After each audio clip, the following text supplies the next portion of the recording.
Olá, seja bem-vindo ao podcast Momento Ciência do Crefito 3, um espaço onde pesquisadores da fisioterapia e da terapia ocupacional vêm falar com você, profissional que está na linha de frente da assistência.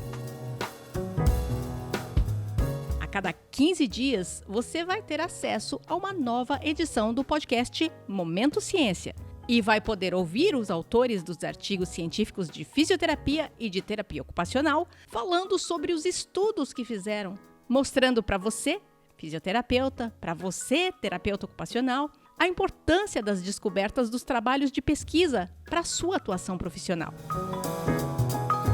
E toda essa informação apresentada numa linguagem bem objetiva, bem prática, para todo mundo entender a importância desses estudos para a sua prática profissional, fortalecendo a cultura da prática baseada em evidência científica. Eu sou Mônica Farias, jornalista do Crefito 3, e nesse episódio eu vou conversar com o professor Dr. Rafael Krasik Alait sobre o artigo. Eu vou falar em português mesmo, mas o artigo ele foi publicado em inglês. O nome do artigo em português é: quais são os mecanismos de ação das intervenções cognitivo-comportamentais, mente-corpo e baseadas em exercícios para dor e incapacidade em pessoas com dor musculoesquelética primária crônica? Uma revisão sistemática de estudos de mediação de ensaios controlados randomizados. É de autoria do Dr. Rafael e de colaboradores, publicado no periódico Clinical Journal of Pain, volume 38, número 7, em julho de 2022, bem recente. Tudo bom, Dr. Rafael? Tudo ótimo. E um bom dia, boa tarde, boa noite para todos que nos escutam aí. Muito obrigada pela sua participação. E eu li o nome do artigo, o pessoal já deve ter esquecido o nome, porque o nome é enorme, mas em linhas bem gerais, qual é o assunto do artigo? Eu gosto de falar que na pesquisa clínica a gente tem como objetivo normalmente entender, pelo menos nos ensaios clínicos randomizados, se algo funciona, né? E às vezes para quem isso funciona. Então, boa parte do papel dos ensaios clínicos randomizados é tentar entender se, quando você exclui todos aqueles fatores de confusão, efeito placebo, a melhora natural da doença, se uma intervenção ainda funciona. Mas algo funcionar não diz respeito a como aquilo funciona. E essa foi minha área de estudo ao longo do mestrado e doutorado, né, que foi tentar entender quais são os mecanismos de ação das intervenções para melhorar os nossos pacientes no que é importante para eles, que é dor e função. Então, o objetivo desse trabalho, na verdade, foi revisar a literatura e tentar entender e sistematizar todos os estudos de mediação, que é um tipo de análise que tenta explicar, dado que uma intervenção funciona, como ela funciona, e dado que ela não funciona, por que ela não funcionou, né, e tentar trazer essa reflexão num estudo sistematizando isso. Então, essa revisão específica, ela traz exatamente essa informação. Quais são as evidências hoje que sustentam ou que explicam, na verdade, como as intervenções que hoje são aplicadas por fisioterapeutas e outros profissionais em pessoas com dor, de fato funcionam, né? Então, dado que a gente já entendeu que elas têm eficácia comprovada, através do quê? E isso é uma pergunta bem relevante, porque muitas vezes clínicos confundem a explicação que é dada para um método, conceito ou técnica funcionar, né? Todo método, conceito ou técnica tem alguma explicação de como que aquilo funciona ou por que aquilo funciona, mas um estudo, ou a gente tem um ensaio clínico mostrando que aquilo de fato gera efeito, não quer dizer que aquela explicação é verdade. Existem tipos de estudo que nos permitem entender como as intervenções de fato funcionam. E, enfim, né, a gente vai discutir os achados desse estudo, né? As intervenções não parecem funcionar pelo que a gente acreditava que elas funcionavam. Então, vamos nós todos juntos, a gente aqui no estúdio e você aí que está ouvindo a gente, levar o seu fazer profissional para o universo da prática baseada em evidência?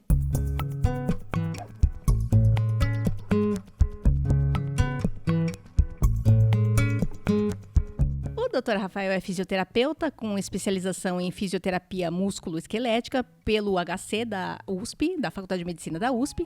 Ele é mestre e doutor em neurociências e comportamento também pela USP e tem MBA em Health Tech pela FIAP. Ele tem cerca de 10 anos de experiência clínica, reabilitando pacientes com dor crônica e atualmente é pesquisador associado na USP e CEO e cofundador do grupo Superador, empresa responsável pela gestão da operação das startups Portal Físio em Ortopedia e Tato.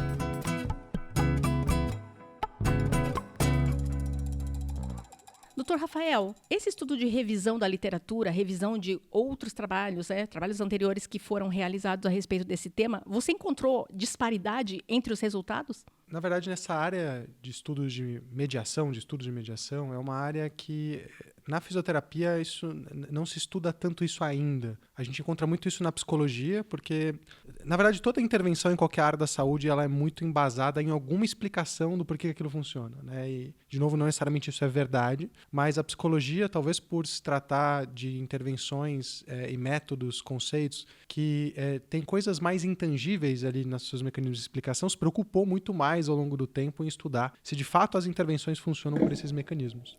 E na nossa área, na verdade, não existia uma revisão sistemática até o momento que sumarizava esse tipo de estudo. Então, essa foi a primeira revisão sistemática que sumarizou de forma bem ampla esses estudos e tentou pegar estudos também para a nossa área específica, né, que abordam a fisioterapia, no caso. E existe bastante disparidade, sim, entre os métodos dos estudos que fazem esse tipo de análise, porque até pouco tempo atrás não existia um critério de qualidade de como fazer esse tipo de estudo de mediação e nem como reportar esses dados, né? A gente tem critérios para outro tipo de estudo, né? Tem, por exemplo, o consorte para revisões para ensaios clínicos, você tem o ROBI, que é a ferramenta da Cochrane, por exemplo, para avaliar ensaios clínicos também. Então, você tem guidelines de como conduzir e reportar dados de outras metodologias, mas de estudos de mediação ainda não tinha até recentemente. Então a gente encontrou muita disparidade nos métodos desses estudos, mas o mais interessante, na verdade, foram justamente os resultados que a gente encontrou, né? Porque existe na nossa área, na fisioterapia,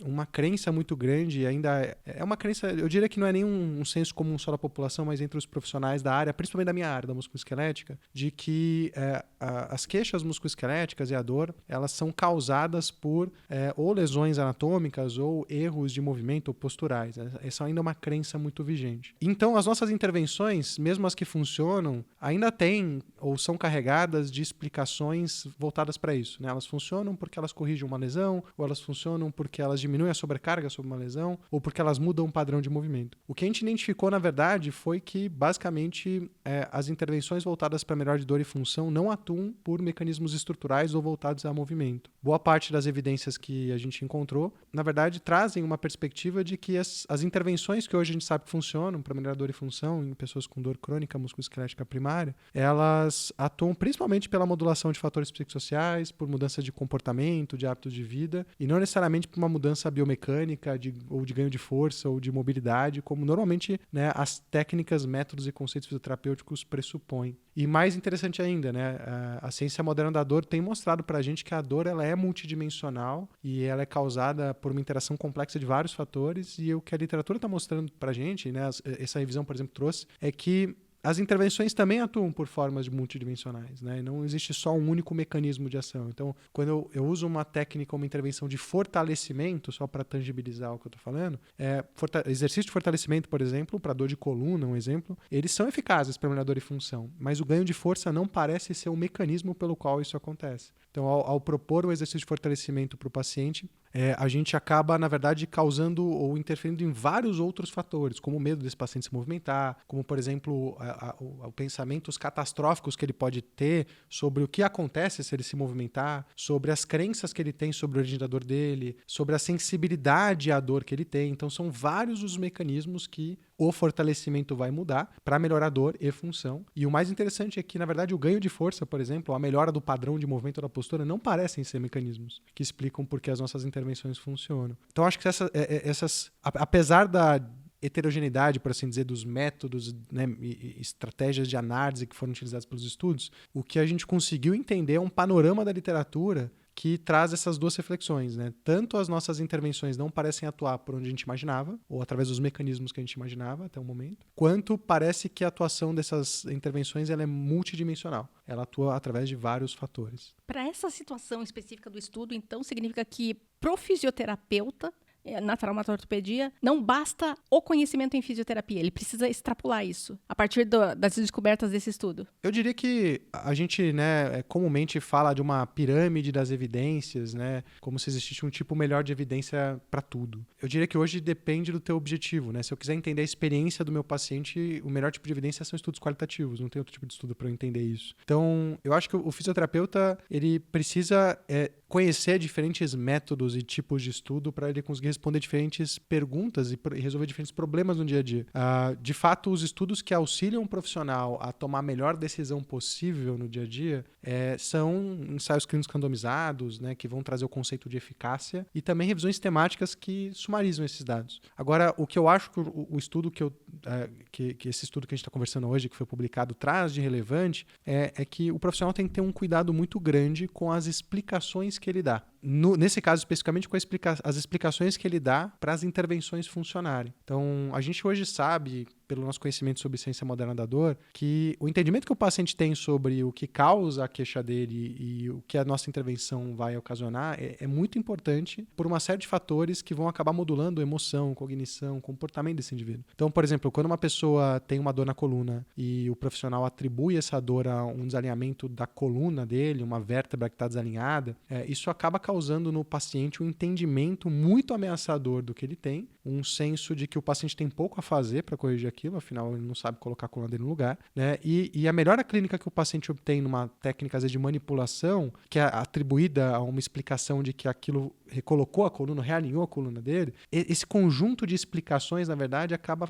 hoje, pelo que a gente entende, favorecendo com que esse paciente continue incapacitado. Porque isso reforça no paciente um entendimento muito ameaçador do que é a causa da dor, do que mantém a dor, e tira do paciente totalmente a autonomia para ele cuidar da dor sozinho, atribui isso ao profissional. O paciente fica dependente do profissional. E também acaba tendo explicações que vão fazer com que ele busque, às vezes, intervenções que comprovadamente não funcionam, mas que pelo entendimento que ele tem, a explicação que ele trouxe ou teve daquilo, fazem com que ele continue buscando aquele tipo de intervenção. Então eu dei só um exemplo, né? O meu objetivo não é ofender ninguém que usa técnicas de manipulação, usa essas intervenções, mas só para mostrar como que, na verdade, esse conhecimento sobre o mecanismo de ação das intervenções pode impactar de forma importante, talvez não a sua escolha da intervenção, né? Porque a tua escolha deveria ser baseada em eficácia, em conceito na qualidade da evidência disso, mas no efeito que ela vai ter e no efeito de longo prazo. Eu gosto de falar que hoje eu me preocupo muito com o legado que eu deixo ou que colegas deixam nos pacientes, além da técnica, né? Porque o efeito de uma técnica dura pouco tempo, só que a explicação que a gente dá não tem prazo de validade para acabar. Às vezes você vai ter pacientes com 10 anos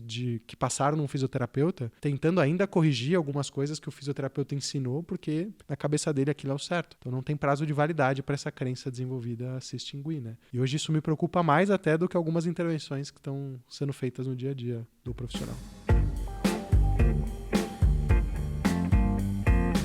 A partir das descobertas que vocês tiveram com esse estudo de revisão, que desdobramentos que essa reflexão em cima dos resultados gerou? Que trabalhos mais precisam ser desenvolvidos nessa linha? O papel de todo estudo de revisão sistemática é tentar sumarizar o estado atual da evidência, que seja para comprovar que o estado atual é de baixa qualidade. Eu diria que hoje, no que diz respeito a estudos de mediação e no conhecimento de como as intervenções funcionam, principalmente na nossa área da fisioterapia, a gente tem poucos estudos na nossa área específica, nas nossas intervenções, por assim dizer, né? Porque fisioterapeutas hoje usam no seu dia a dia intervenções não só físicas, né? Eles usam intervenções cognitivo-comportamentais, de mente e corpo, mas no que diz respeito a intervenções baseadas em exercício, em terapia manual, em agentes eletrofísicos, né, de fotobiomodulação, a gente entende muito pouco de fato como essas intervenções funcionam. Então, eu diria que ainda precisa de muita pesquisa disso, né? Os pesquisadores clínicos precisam ter um olhar para isso também, porque bons estudos para explicar como as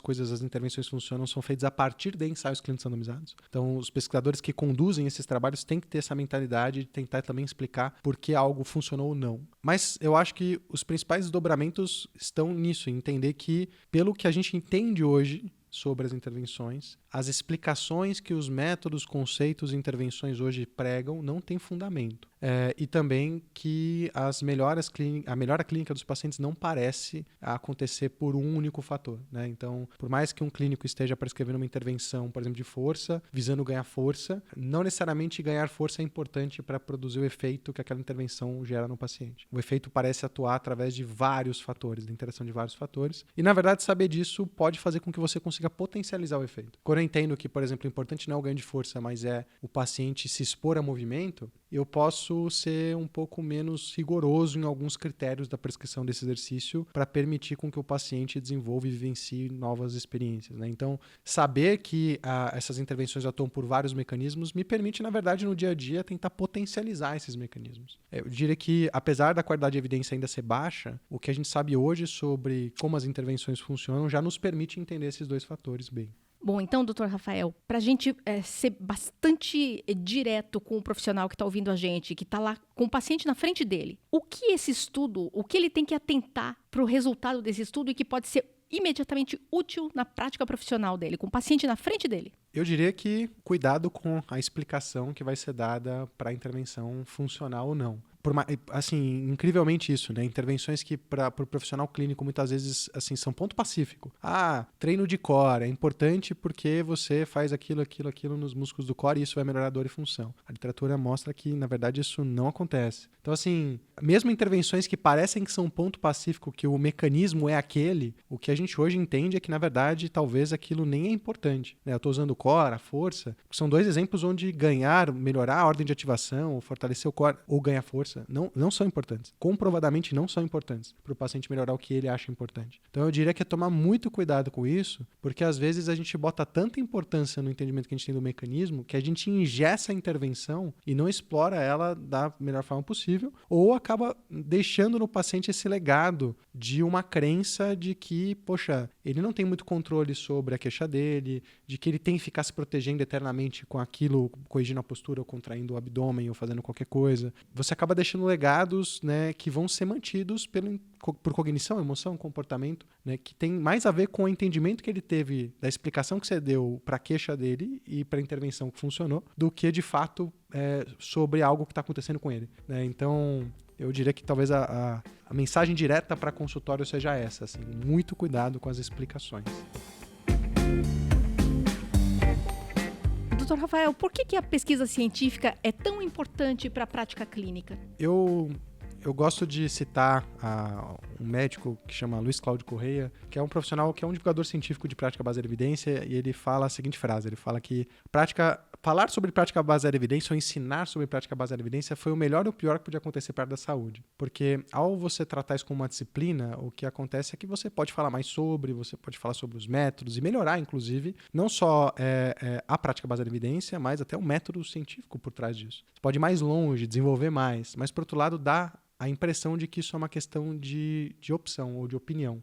Onde você pode ou não seguir o caminho da prática baseada em evidência. Na prática, nenhum clínico tem bola de cristal, ou seja, ninguém sabe o que vai acontecer com o paciente dali uma semana, um mês, um ano, 10 anos. E como a gente não sabe o que vai acontecer com o paciente, e a gente tem vários vieses no dia a dia clínico que fazem com que a gente, na verdade, não consiga entender o que está acontecendo, né? Se um paciente veio com uma dor crônica, por exemplo, no consultório, e aí eu comecei a fazer alguma coisa, e em 2, 3 semanas ele melhorou, não quer dizer que foi o que eu fiz. A maior parte das dores crônicas, elas são caracterizadas por surtos e remissões, por exemplo. 70% delas, na verdade. Ou seja, o paciente tem um pico de dor e aí é o momento que ele te procura e naturalmente ele melhora sozinho ao longo de algumas semanas, né? Então, se ele veio te buscar nesse período e você fez alguma coisa e ele melhorou, não quer dizer que foi você. Mas a gente, no consultório, não consegue enxergar isso. A gente acaba atribuindo causa e efeito. Então, como a gente não tem bola de cristal e o dia a dia é muito complexo para a gente entender o que de fato funciona, eu diria que a única forma da gente realmente colocar e ajudar os nossos pacientes é nos apoiando na prática baseada em evidência, porque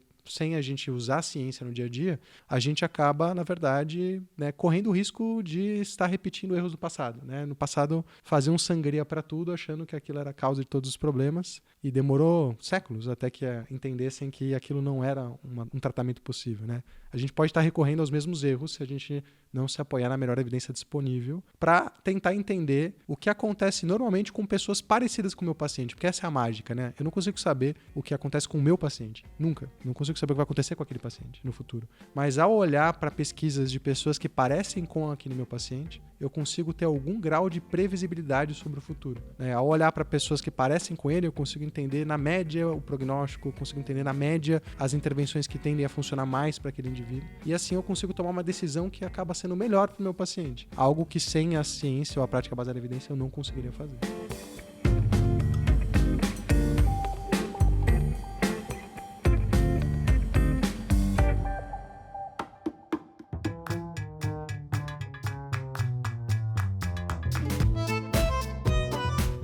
Assim a gente encerra mais esse episódio do podcast Momento Ciência, do Crefito 3. Eu agradeço mais uma vez ao convidado desse episódio, o Dr. Rafael Alight. Muito obrigado pelo convite, é sempre um prazer participar de projetos, na verdade, de divulgação de ciência. Eu acho que a gente precisa de mais projetos, né? A gente sabe muita coisa hoje, mas falta muita implementação na prática. Então, eu acho que a gente está numa época onde implementação talvez seja mais importante do que descobrir coisas novas, né? E projetos de divulgação científica têm essa característica. Enfim, quem quiser falar comigo ou saber mais sobre o que a gente faz, pode me buscar no meu Instagram pessoal, @rafael.alight, ou no portal Fisioortopedia, no Instagram, @fisioortopedia. E nós temos ali também um podcast para fisioterapeutas, produção de conteúdo e, enfim, né, cursos que tentam trazer ciência para a prática clínica de uma forma que facilite o dia a dia do clínico, né, para estudar, se aperfeiçoar e sempre estar atualizado com relação à melhor evidência disponível. Obrigada, Dr. Rafael. E na descrição do episódio a gente coloca o link para acesso ao artigo e também as arrobas que o Dr. Rafael falou pra gente. Eu agradeço a todos vocês ouvintes, profissionais, estudantes de graduação, pesquisadores, que valorizam a ciência como o fundamento que faz a sua profissão avançar e crescer. Não perca o próximo episódio do podcast Momento Ciência do Crefito 3. A gente te espera.